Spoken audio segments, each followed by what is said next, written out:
বাবারে 220 কিলো রাস্তা পাড়ি দিয়ে যাচ্ছি গার্লফ্রেন্ডের সাথে দেখা করতে। আজকের এই জার্নিটাই তুলে ধরবো আপনাদের সাথে। আই এম অন্তর এন্ড ইউ আর ওয়াচিং অন্তর ব্লগস।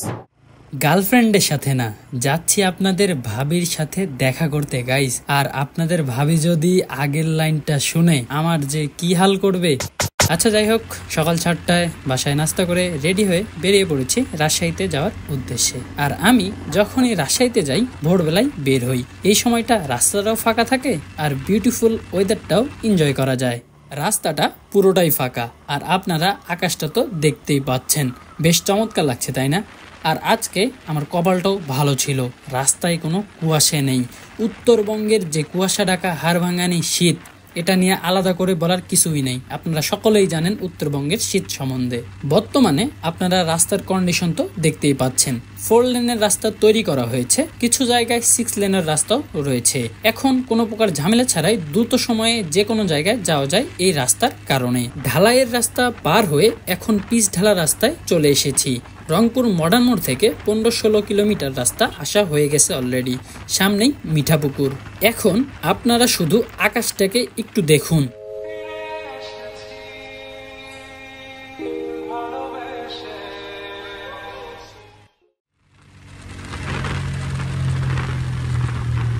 এই তো এখন পীরগঞ্জ পার হয়ে চলে আসলাম। অনেকটা ভালো রাস্তার পর এখন একটু আসলে ভাঙ্গা রাস্তায় পড়লাম। লেফট সাইডের লেনের কাজটা অনেকটা আগাইছে আর এই পাশে এখনো কাজই ধরেনি।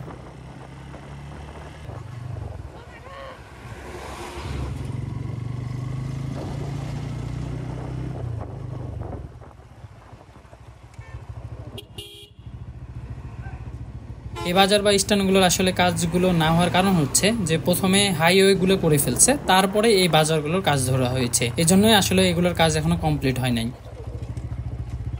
বাজারটা শেষ করে আবারও ভালো রাস্তায় উঠলাম। আর আমি যখন ফ্লাইওভারের উপর দিয়ে যাই আমার কিন্তু তখন খুবই ভালো লাগে।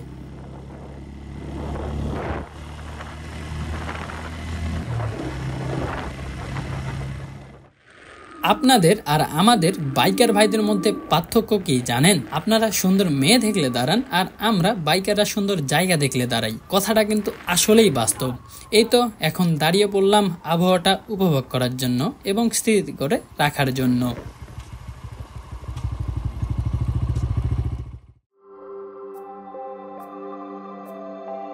আর আপনারাই বলুন তো কতটা মনোমুগ্ধকর পরিবেশ লাগছে, তাই না?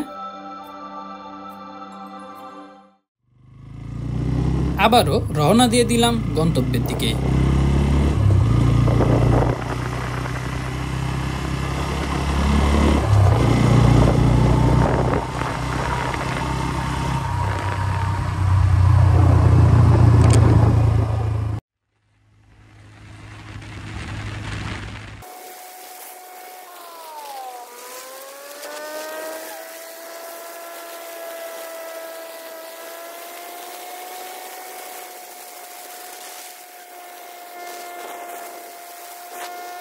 উড়তে উড়তে চলে আসলাম বগুড়ায়।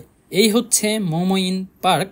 একদিন সময় করে ঘুরে যাব এন্ড আপনাদেরকেও ঘুরে দেখাবো। এখন চলে আসলাম বগুড়া বিমান চত্বর। আমাকে যেতে হবে ডান দিকে, কারণ ডানে রাজশাহীর রাস্তা। এত দূর ভালোই আসছিলাম, হঠাৎ করে আমার সাথে এমন ঘটনা ঘটলো, আপনারাই দেখুন। আমার মোবাইলের মাউন্টটা ঢিল হয়ে যায়। কপাল ভালো ছিল যে মোবাইলটা রাস্তায় পড়ে নাই। রাস্তায় যদি পড়তো টুকরো টুকরো হয়ে যেত মোবাইলটা। জাস্ট কপাল ভালো বলে বেঁচে গেছি। এবার মাউন্টটাকে ভালো করে টাইট করে আবারও রওনা দিয়ে দিলাম গন্তব্যের দিকে। এই যে ফ্লাইওভারটা দেখতে পাচ্ছেন, এর নিচ দিয়ে আমাকে ডানে মোড় নিতে হবে। সামনের দিকে যে রাস্তাটা গেছে এটা ঢাকার রাস্তা আর ডানে রাজশাহীর রাস্তা।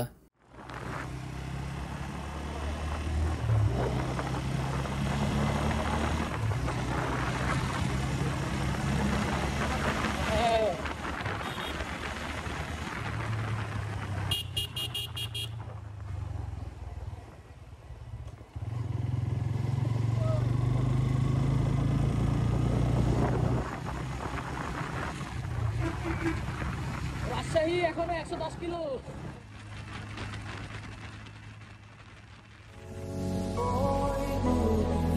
চলো না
নন্দীগ্রামের এই রাস্তাটা আমার ভীষণ ভালো লাগে, একটানে পুরো রাস্তাটা আসা যায়। কিন্তু আপনারা যখন এই রাস্তা দিয়ে আসবেন অবশ্যই আপনাদের চোখ কান খোলা রাখবেন, কারণ যে কোনো সময় রাস্তার ডান বাম থেকে কেউ একজন রাস্তার মধ্যে ঢুকে পড়তে পারে, সেক্ষেত্রে আসলে আপনারা দুর্ঘটনার শিকার হতে পারেন। এই জন্য অবশ্যই আপনারা সেফলি একটু রাইড করার চেষ্টা করবেন এই রাস্তাটায়।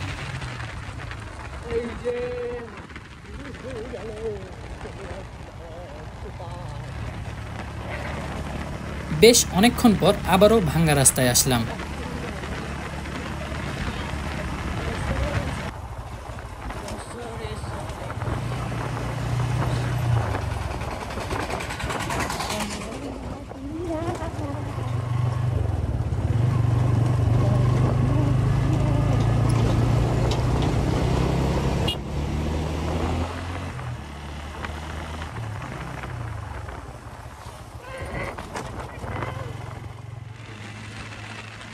ভাঙ্গা রাস্তা পার করে এখন নাটোরে ঢুকে পড়লাম।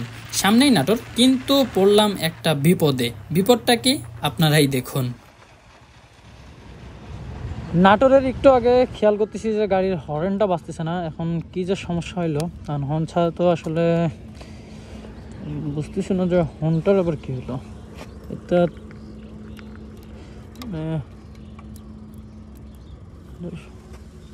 সমস্যাটা কিসে, হর্নটা আবার বাজতেছে না, এটা কোনো কথা? আরে গরম।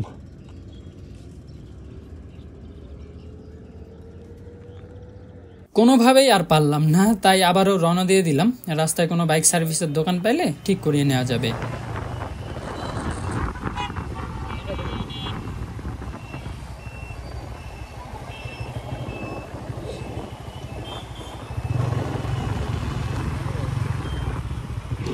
এটা হলো নাটোর মাদ্রাসা মোড়। এখন ডান দিক দিয়ে নাটোর শহরের মধ্যে দিয়ে নাটোর রেল স্টেশনের সামনে দিয়ে বেরিয়ে যাব। এই পাশ দিয়ে গেলে রাস্তা কিছুটা সেফ হয় আর কি, আর মাদ্রাসা মোড়ের বাম দিক দিয়ে গেলে একটু বেশি ঘোরা লাগতো।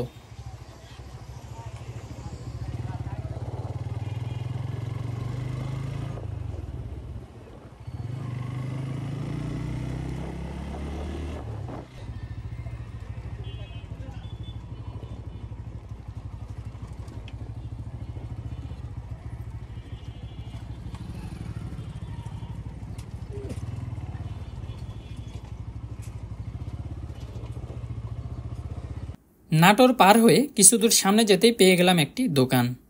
কানেকশনটা ঠিক করাই নিয়ে আবারও যাত্রাটা শুরু করলাম।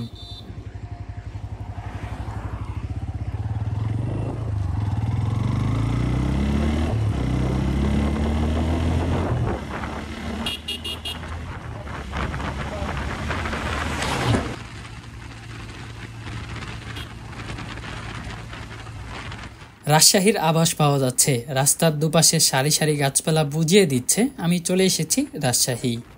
সামনের ভিডিওগুলোতে রাজশাহীর বিখ্যাত বেশ কিছু জায়গায় যাব, আপনাদেরকেও ঘুরে দেখাবো শহরটা। দেখতে চাইলে ফেসবুক পেজটি ফলো দিয়ে রাখবেন অ্যান্ড ইউটিউব চ্যানেলটি সাবস্ক্রাইব করে রাখবেন। আলহামদুলিল্লাহ ভালোভাবে পৌঁছাতে পারছি। আপনার বেরোছিলাম 6:40-এর দিকে, এখন তো বাজে 10:53, মানে 11টা। এইখানে মানে 4 ঘন্টা প্লাস লাগছে। আস্তে আস্তে আসছি তো, তাই এতক্ষণ সময় লাগছে, আরও কম টাইমের মধ্যে আসা যায়।